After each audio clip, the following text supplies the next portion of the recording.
I wanna show you the simple way to merge the cells in Excel. Let's go!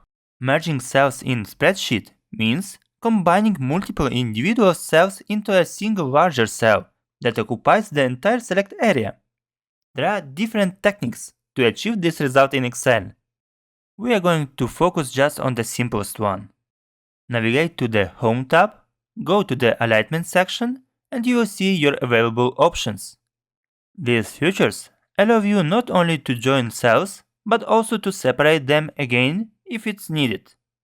Now, I will walk you through each choice with a clear example. First, highlight the cells you intend to merge. If you want the table header to be centered, choose the first option, Merge and Center. On the other hand, if you prefer to merge the cells without centering the text, opt for the third option, Merge Cells. Since we want the text to be positioned in the middle, we will select Merge and Center. All selected cells will now become one, with the text aligned at the center. If you want to merge cells side by side to create rows, select the range where you want to apply the format and click on Merge Across. That can be useful for creating extra space for comments and annotations.